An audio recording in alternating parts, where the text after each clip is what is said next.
ايه اخبارك؟ سلمتي على خالته يا اروى؟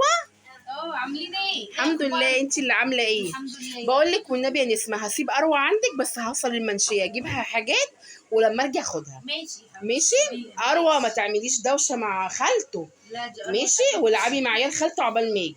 ماشي والنبي يا نسمه لو كده بياكليها بالله عليك عشان هي على فطارها. ماشي. عايزه حاجه هاتي بوصه لماما. يلا باي.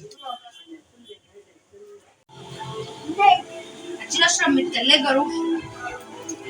حسين قرف حسين علاج.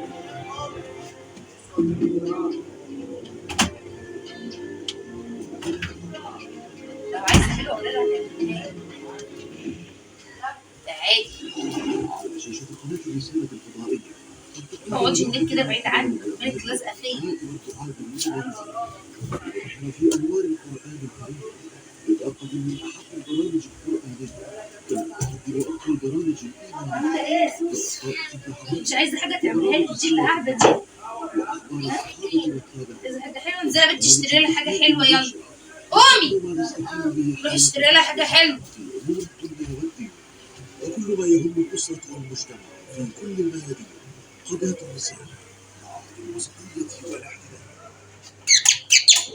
تعالي جبتي؟ ماشي خدي يا ماما. تيجي هنا؟ بدك تاكلي؟ ماشي.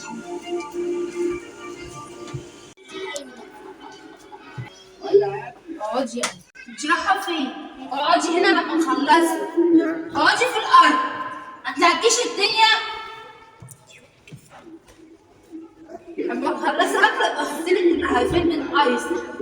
اني ايس اللي اجيب لك العيد. وبعملك ازاي؟ ما انا بعملك حلوه اهو. شوفي معداكي عندي. اقعدي في الارض.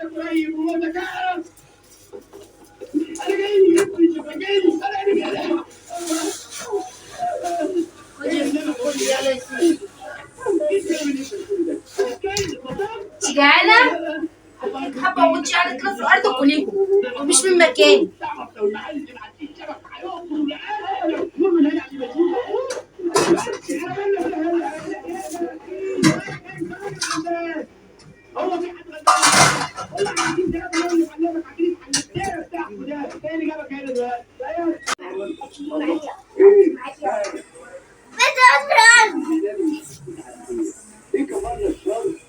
خدي يا بنت كلي حبة الرز دول. يلا كل. ناقصين يا عيال. يلا كلي يا ايس. مفيش لحمة، هو رز بس. باكل لحمة عند امك يا اختي، لا تاكلي لحمة عندنا.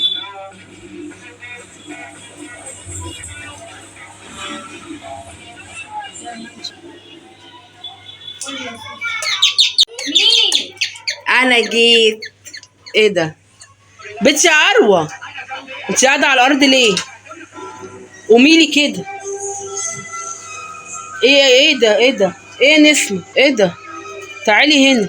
في ايه؟ حتى قعدتني في الارض خلتني انزل اجيب لها حاجه حلوه. تنزلي تجيبي لمين؟ طيب هي دي الامانه يا نسمه اللي انا سايباها؟ هي دي الامانه يا نسمه اللي انا سايباها لك؟ انا معدتك. طب اشمعنى مقعده بنتك؟ ده ايه الخيبه اللي انت فيها عايزة دي؟ تقعد على الترابيزة. لا قال يا اروى انت مش عايزه تقعدي على الترابيزه؟ هي لا قعدتني في الارض. يا شيخه منك لله، عامليها زي بنتك حد، ده هم 5 دقايق انا سبتهم معاكي. خلا والدة. عين ما انت زي امها يعني. امال لو سافرت ولا اتنيلت غرت في داهيه هتعملي ايه في البيت؟ لا ده ايه الخيبه دي؟ انت مرات ابوها يا بنتي؟ عند ابوها. طب ما يا بنتي ابوها معايا، سيبها مع مين؟ وانت عارفه امك ست كبيره. لا ما اوديها ليه عند حماتي؟ مش عارفه ان هي ساكنه في اخر الدنيا. وانت يا ايسل تعاملي كده اروى يا ايسل. تعالي يا بنتي يلا تعالي. شكرا يا نسمه. انا ولا بنتي هنيجوا عندكم تاني. طول عمرك غبيه.